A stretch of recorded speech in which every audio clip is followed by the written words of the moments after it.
Good morning students. आज का अपना टॉपिक है CBSE class 8th subject Hindi, topic विशेषण, डिस्क्रिप्शन विशेषण की अवस्था। तो प्यारे विद्यार्थियों, आप आज अपन विशेषण के बारे में पढ़ेंगे। नेक्स्ट चैप्टर पहले अपन विशेषण के बारे में, विशेषण के भेदों के बारे में पढ़ा था। आज अपन विशेषण की जो अवस्थाएं होती हैं उनके बारे में पढ़ेंगे। विशेषण की अवस्थाओं को पढ़ने के पहले अपन सर्वनाम एवं सार्वनाम के विशेषण जो होता है उसमें क्या अंतर होता है वो देखेंगे। तो सर्वनाम और सार्वनाम के विशेषण में क्या अंतर होता है कि संज्ञा के स्थान पर या संज्ञा के बदले आने वाले जो शब्द होते हैं उनको सर्वनाम कहते हैं। मतलब संज्ञा के स्थान पर जो शब्द यूज किए जाते हैं वो सर्वनाम कहलाते हैं। और सार्वनामिक विशेषण क्या होता है कि वे सर्वनाम शब्द जो संज्ञा से पहले आकर के, पूर्व आकर के उस संज्ञा की विशेषता बताते हैं, उन्हें सार्वनामिक विशेषण कहते हैं। फिर उनको अपन सर्वनाम नहीं कहेंगे। जैसे सर्वनाम है वह कक्षा में देर से आई, वह कक्षा में देर से आई, तो यहाँ पे वह जो शब्द है वो सर्वनाम के रूप में यूज किया जा रहा है। लेकिन सेकंड उदाहरण देखते हैं कि वह लड़की कक्षा में देर से आई, तो वह जो शब्द है यहाँ पे सर्वनाम शब्द है। अब इसको सर्वनाम न कह करके अपन सार्वनाम के विशेषण कहेंगे, क्योंकि ये जो लड़की संज्ञा शब्द है उसके पहले अपन इस शब्द को यूज कर रहे हैं और ये उस लड़की की विशेषता बता रहा है, इसलिए ये सर्वनाम न होकर के इसको अपन सार्वनामिक विशेषण के रूप में जाना जाएगा। तो ये सर्वनाम और सार्वनामिक विशेषण में ये अंतर होता है। आगे देखते हैं संख्यावाचक विशेषण और परिमाणवाचक विशेषण में क्या अंतर होता है। संज्ञा या सर्वनाम की विशेषता एवं संख्या का बोध कराने वाले शब्द संख्यावाचक विशेषण कहलाते हैं, जबकि इनकी मापतोल बताने वाले शब्दों को परिमाणवाचक विशेषण कहते हैं। मतलब संख्यावाचक विशेषण में विशेषण की संख्या का बोध होता है और परिमाणवाचक विशेषण में जो संज्ञा या सर्वनाम शब्द होता है उनके परिमाण या नापतोल का बोध होता है। ये संख्यावाचक विशेषण और परिमाणवाचक में मुख्य अंतर होता है। संख्यावाचक विशेषण में संख्या सर्वनाम की गिनती की जाती है, लेकिन परिमाणवाचक विशेषण में गिनती न करके वजन या नापतोल किया जाता है। जैसे संख्यावाचक विशेषण का उदाहरण है, परीक्षा भवन में 50 बच्चे बैठे हैं। तो ये 50 बच्चे जो हैं उनके द्वारा अपन को संख्याओं का बोध हो रहा है, इसलिए इसमें संख्यावाचक विशेषण होगा। जबकि पिताजी ने 50 किलो गेहूँ खरीदा, तो यहाँ 50 किलो जो है वो परिमाण का बोध कराने की वजह से परिमाणवाचक विशेषण होगा। तो इस प्रकार से संख्यावाचक विशेषण और परिमाणवाचक विशेषण में अंतर हुआ। आगे देखते हैं प्रविशेषण। विशेषण की विशेषता बताने वाले शब्दों को प्रविशेषण कहा जाता है।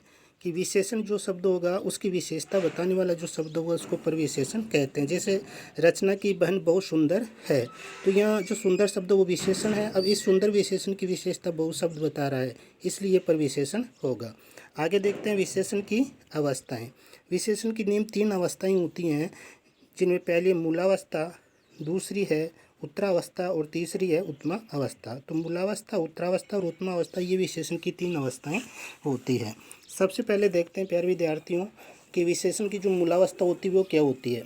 विशेषण की इस अवस्था में किसी भी शब्द का रूप वो का वही रहता है, मतलब उस शब्द में कोई परिवर्तन नहीं किया जाता, कोई चेंज नहीं किया जाता है, तो वो विशेषण शब्द जो है उसमें उसकी मूलावस्था होगी। जैसे इसमें लघु, श्रेष्ठ, सुंदर, उच्च आदि ये ऐसे शब्द है, ऐसे विशेषण शब्द हैं कि इनके रूप में कोई परिवर्तन नहीं किया जा रहा है, इसलिए इनको मूलावस्था कहेंगे। दूसरी है उत्तरावस्था। इस अवस्था में 2 व्यक्तियों या 2 वस्तुओं के बीच में तुलना करके एक को श्रेष्ठ बताया जाता है और इसके रूपांतर होगा। जैसे लघु का लघुतर हो जाएगा, श्रेष्ठ का श्रेष्ठतर हो जाएगा, सुंदर का सुंदरतर हो जाएगा, उच्चतर का उच्चतर हो जाता। कहने का मतलब है कि जो मूल रूप होगा उसके अंत में अपन तर प्रत्यय लगा देते हैं तो वो उत्तरावस्था मानी जाती है। जैसे श्याम राम से सुंदर है। अब इसमें श्याम राम का सुंदरता की दृष्टि से तुलनात्मक अध्ययन किया गया और एक को श्रेष्ठ बताया जा रहा है, इसलिए इसमें उत्तरावस्था हुई। तीसरी अवस्था है उत्तम अवस्था। कि विशेषण की जिस अवस्था में व्यक्तियों या वस्तुओं के समूह में से एक को श्रेष्ठ बताया जाता हो वहाँ विशेषण की उत्तम अवस्था होती है। कि उत्तमावस्था में व्यक्ति और वस्तुओं का एक समूह होता है, झुंड होता है, और उसमें से फिर एक को श्रेष्ठ बताया जाता है, वहाँ पे उत्तमावस्था होती है। जैसे लघु का लघुतम, श्रेष्ठ का श्रेष्ठतम, सुंदर का सुंदरतम, उच्चतम का उच्चतम। तो कहने का मतलब है कि उत्तम अवस्था को चेंज करते समय लास्ट में तम प्रत्यय जोड़ा जाता है। और इसका उदाहरण हुआ आम आम फलों का राजा है। अब फल बहुत सारे होते हैं, फलों का एक समूह है, और उस समूह में से आम को श्रेष्ठ बताया जा रहा है, इसलिए इसमें आम शब्द में उत्तम अवस्था हुई। अब विशेषण शब्दों की रचना कैसे की जाती हैं, जो विशेषण शब्द होते हैं वो कैसे उनका निर्माण किया जाता है। तो विशेषण की रचना 4 प्रकार से की जाती है। जैसे संज्ञा शब्दों से विशेषण बनाना, जैसे दया का दयालु, जाति का जातीय, बर्फ़ का बर्फीला, लोक का लौकिक, ये संज्ञा शब्द है। और इन संज्ञा शब्दों से ये दयालु, बर्फीला, जातीय, लौकिक ये विशेषण शब्द बनाए गए हैं। दूसरा है सर्वनाम से विशेषण बनाना, मतलब सर्वनाम शब्दों से विशेषण की रचना, जैसे तुमसे तुम्हारा, मैं से मुझसा, आप से आपसी, ये सारे। नेक्स्ट है क्रिया से विशेषण शब्द बनाना, जैसे कमाना का कमाऊ, पीना का पियक्कड़, अड़ना का अड़ियल, ये सारी क्रिया शब्दों से विशेषण शब्द बनाए गए हैं। आगे हैं अव्यय शब्दों से विशेषण शब्द बनाना, जैसे भीतर से भीतरी, अंदर से अंदरूनी, ऊपर से ऊपरी। तो भीतर, अंदर, ऊपर ये सारे अव्यय शब्द है, और भीतरी, अंदरूनी, ऊपरी ये सारे विशेषण शब्द बनाए गए। इस प्रकार से 4 प्रकार से विशेषण शब्दों की रचना की गई है, संज्ञा शब्दों से, सर्वनाम शब्दों से, क्रिया से, और अव्यय शब्दों से विशेषण बनाना। धन्यवाद।